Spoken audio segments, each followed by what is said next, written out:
All right, guys. Injuries from the game. Jake Tonjes had a stinger/shoulder. He ended up returning. Ricky Purcell had a knee. Came back for a little bit, but then was out. Juwan Jennings, ribs, ended up returning. Go ahead.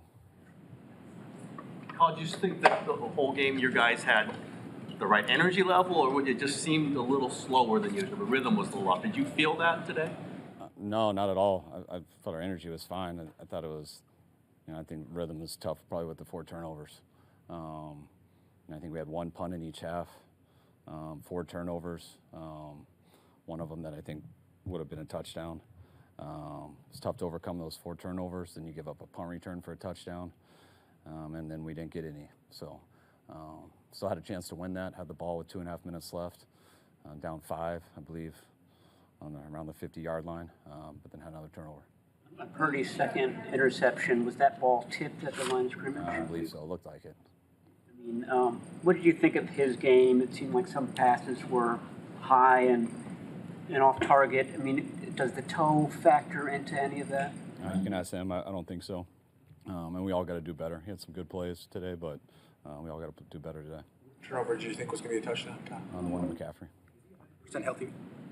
Purdy. Yes. Just asked was about Purdy, but when it comes to Purdy, did it seem like he was just trying to knock some dust off maybe, or some rust off when he got back out there? What did you see from Purdy? I saw some inconsistency with their whole offense. Moved the ball, but really killed herself on 4 different turnovers. 2 were fumbles and 2 were picks. 1 was off a tip. 1 was just out of reach of Christian is what it looked like.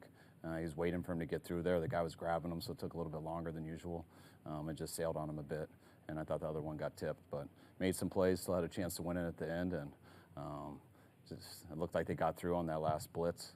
But he's just got to protect the ball there. Well, there's a secret in the first half. Penalty before the 3rd down there. Yes. And they didn't get to them. Did you signal that very clearly to them, or what happened? Yes, and they told me they messed up. So. And then on the challenge, it looked like we all saw the replay. Had so much time. Yeah. Did you think that was reversible? I did think. I thought I saw one that I thought was a chance to be reversible. So we took our shot on it. Especially, I think it was a 3rd and 15. It was a huge momentum change there, and I thought it was worth taking it. The one you tried to decline, you called timeout there, so they can't go back in. I called timeout because they weren't doing what we wanted them to do, and that's where they couldn't go back. So that's where they just apologized. After game, Liam and Salah were exchanging words. Are you surprised that, I assume over sign stealing, are you surprised that Cohen maybe wasn't thrilled about that? No, try to clear it up, but I didn't see what happened, so I'm not sure. Don't think you should be that sensitive about it, but it is what it is. Not too worried about it. With Ricky, is there any indication of the severity of the injury? With Ricky and his knee, is it a re-aggravation or any indication of the severity? Okay. Yeah. Any indication of the severity? We're not sure yet. Special teams been an issue since last year. This game there's a return touchdown. I think there could have been a block in the back being called. Do you think the same way, or on that play was Aaron Neal kind of shoved before he break it? You guys about the clip? Yeah, it looked like one to me. That's what I thought I saw. But is there something special teams could have done better, moving forward? Yeah, tackle the guy. We on that one, wish we would have got that call, and I'll see it closer on film. The other one, we did have a guy on him. He broke through that broke through an arm tackle, and then he hit it. I'm not sure what happened with the rest of it. What was your view of the Upton Stout interception or the penalty that they called on? It looked like a hell of a play. You obviously lose a lot without Nick, but how surprised were you with the lack of pressure you guys were able to put on with that pass rush today? I don't know. I have to watch the tape. I know we didn't get any sacks and stuff, but I thought their main thing was they ran the ball. They got some explosives in the run game, especially I think they got a 50-yarder, something like that. So I think that is tough to generate pass rush when they're dependent on the run like that. And it looked like they had way too many quick throws that we need to be more competitive on. The quarterback got the ball out of his hands fast. When you do that, there's not many opportunities for sacks. Kyle, a lot of people will say this was a trap game with your, Rams looming in just a few days. Did you feel that at all? That it was after you got the fast start, and then what do you do to kind of make sure that you're ready for? We didn't think it was a trap game at all. We've been watching film on them all week. We knew they were a good team, and we knew we'd have to play really well, and Regardless of what we did playing wise, when you have 4 turnovers and get 0, that's kind of obsolete. But you can't let 1 become 2. We got a game here in 4 days. Guys got to get home, get to sleep, start recovering right away, and we'll get the players in on Tuesday.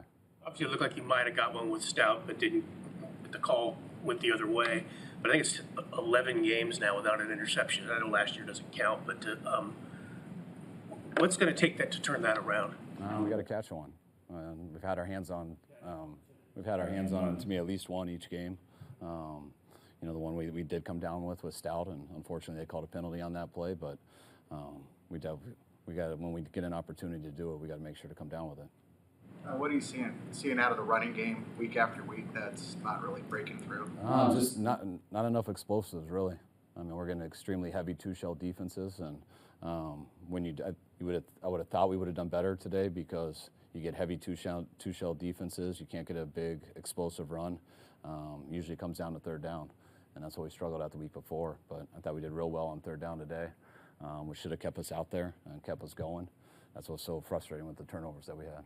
How do you get a team out of playing a lot of 2-shell? I mean, what can you do to exploit 2-shell? You keep attacking them and score points. You run the ball. You make them come up there tighter. You stay on the field.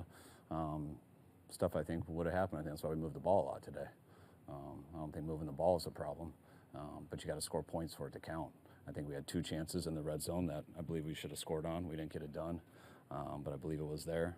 And then I was happy with us everywhere else in terms of staying on the field and moving on 3rd down, but when you turn it over on 1st and 2nd, it really doesn't matter. Is it positive to have a game in 4 days so that you don't dwell on this and you can just move forward? There's no difference to me. It'd be the same either way. In his 2 games this season, Brock has 5 turnovers. There's a lot that goes into that. How would you diagnose what the problem is there?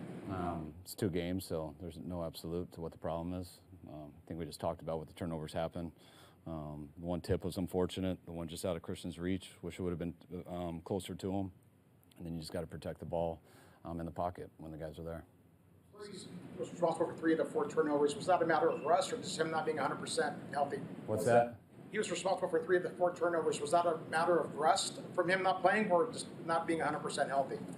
Neither. It was just what happened on those 4 plays or 3 plays, kind of what I've been saying. On the Sala bringing up the sign stuff last week, was that strategy that were you, hey, let's bring it up, let's see if we can knock them off their game a little bit, or was that just Robert saying it? I think it was Robert just saying that and talked along with it, so I cleaned it up the next day.